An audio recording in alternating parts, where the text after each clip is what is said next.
Daryl once told me that I was Dale Earnhardt, and he was the Wall. One crazy sumbitch he is, I'll tell you. He works hard, he plays hard, he likes his Mountain Dew cold and his steak still mooing. He's a family man, a wife, 2 kids, Jamie and Daryl Jr., ages 10 and 15. Anyway, let me tell you a little bit about Big D. He's a simple feller, a good old boy, if you will. Corn-fed raised, straight to the point. Beer-drinking hooligan would probably be my best description. He trades his dead father's movie collection for Oxycontin because his dealer, well, he's a pretty big movie buff, and he told Daryl the more classic the film, the more milligrams he gets. One day he traded in Gone with the Wind, Casablanca, A Streetcar Named Desire, It's a Wonderful Life, Cocteau's Beauty and the Beast, and Snow White. Daryl had to be rushed to the hospital where he's hooked up to a respirator and nearly died.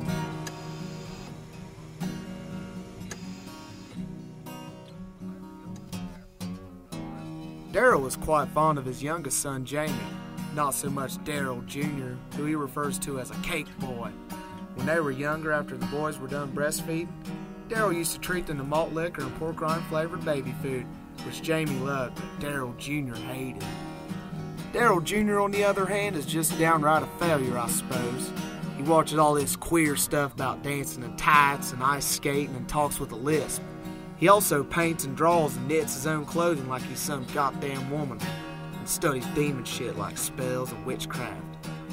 I told Daryl, you should spend a lot more time with him instead of letting him hang out with the missus all the time. If he was my boy, I'd have beat that gay snake speak right the hell out of him. One day I came over and hung out with Daryl after work. Walked in the living room and found that little queer watching the Ice-Capades or some bull mess like that. I said, hey, when I'm here, we don't watch some prancy faggots groping up on each other in tight, skimpy outfits. Turn on some wrestling.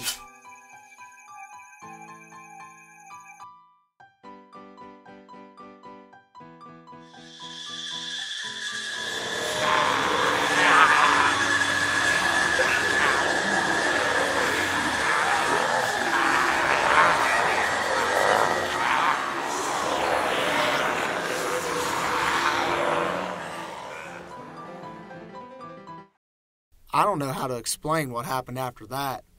Daryl's wife was pregnant, right? Well, he was expecting another son that he could mold into a man just like Jamie, you know. Corn-fed country boy, the good type. He was really excited about it. Being that Daryl Jr., the boy that shared his own name, was such a creepy little boy chaser. The fruit of his loins was such a Nancy little fruit. But this new son, he'd be something to be proud of. So the date came where Luanna May, his wife, had to bring his new son into the world, so they went down to the Walmart Supercenter Hospital and stayed for the night. He was by her side the whole time, holding her hand, and after about 16 hours of labor, the thing started to poke out. The doctor was so confused on what it was, but felt that everything would be alright once the baby was out. So she kept pushing, and this goopy, creamy red substance started to pour out of her, you know. It wasn't blood. Well, hell, in fact, it looked more like ketchup.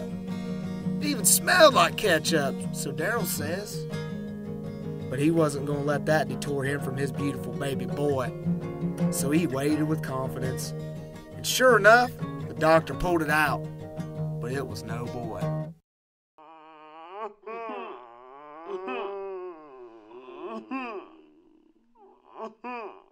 It was a giant cheeseburger with all the trimmings.